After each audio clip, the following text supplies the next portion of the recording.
Here are 55 of the worst things Trump did during his presidency. Since Donald Trump left office just over a year ago now, he has moaned that the election was stolen from him and said he should have won. These claims have been widely disputed, but even if they were true, it is worth remembering what he was like as a president, and why he absolutely should not be one again. So, here are 55 of his worst acts when he held office. 46.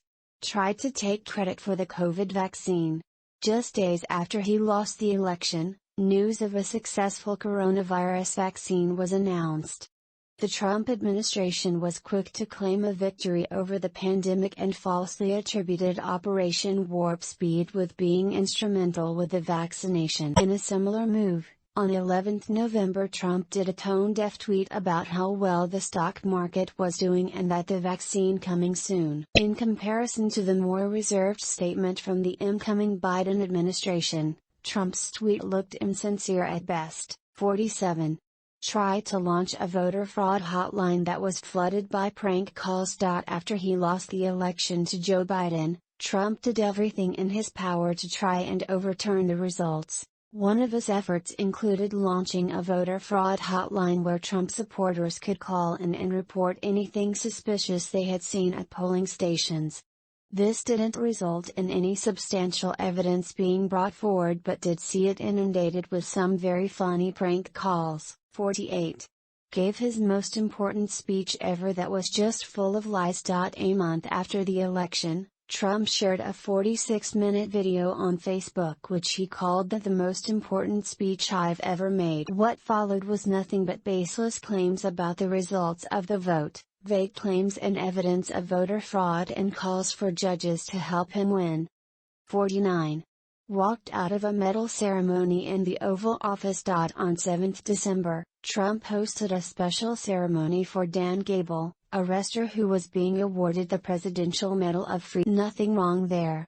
Surely Trump couldn't do anything scandalous here, right? Wrong. After saying a few further things about the election, Trump abruptly decided that had seen enough and walked out of the event, leaving Gable looking completely baffled and confused, alone in front of the press. 50. Pardons. As his presidency started coming to an end, everyone who had even the vaguest connection to Trump started to put in requests for pardons against any misdemeanors in their past. There were so many requests that staff actually had to start a spreadsheet.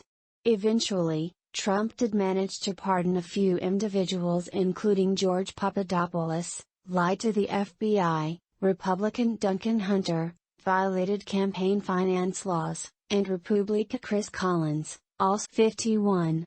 Delayed signing the COVID relief bill.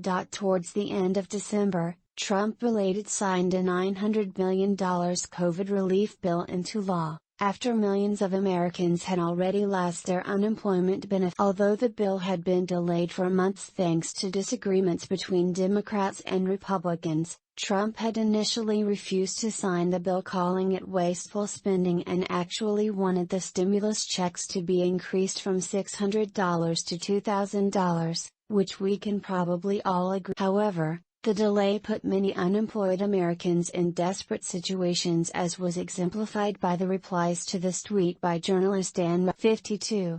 Edited a video to make it look like he won the Nobel Prize. Nearly 2 months after the election, Trump released a bizarre campaign video, which parodied a beef commercial from the 1990s. If that wasn't strange enough, an image included in the short video featured Trump on the White House balcony with the Israeli Prime Minister and officials from UAE and Bahrain, with a Nobel Peace Prize superimposed onto it for no apparent reason at all other than to make it look like he might have actually received the prestigious. 53. Attacked a Republican for having a brother that doesn't exist. As his options for overturning the election started to run dry, Trump began lashing out at Republicans, specifically targeting Brad Raffensperger, the Secretary of State. In a strange moment, Trump tweeted a conspiracy theory that Raffensperger's brother works for China and that they definitely don't want Trump. The only problem is that Raffensperger doesn't have a brother at all. 54. Asked Georgia officials to fix the election for him. Trump's mad start to 2021 saw him caught on a phone call to officials in Georgia, including the aforementioned Brad Raffensperger, asking them to basically fix the election. At one point he asked them to find 11,780 votes, which is one more than the Democrats have, which would swing the election in his favor. It was almost so unbelievable that it was inevitably turned into a song. 55 incited a violent attack on the Capitol building that left 5 people in perhaps the darkest day, and not just Trump's presidency but the history of the United States. Thousands of armed Trump supporters stormed the Capitol building in a violent attempt at a coup to stop Biden being certified as the next president. The mob smashed through windows and doors and managed to make their way in the chamber as well as elected officials' offices, all while senators and others were locked away for their own personal safety. The riot led to the deaths of 5 people, including 1 police officer, and came just hours after Trump had held a Save America march outside of the White House, where he had encouraged the crowd to march down Pennsylvania Avenue and make their presence known.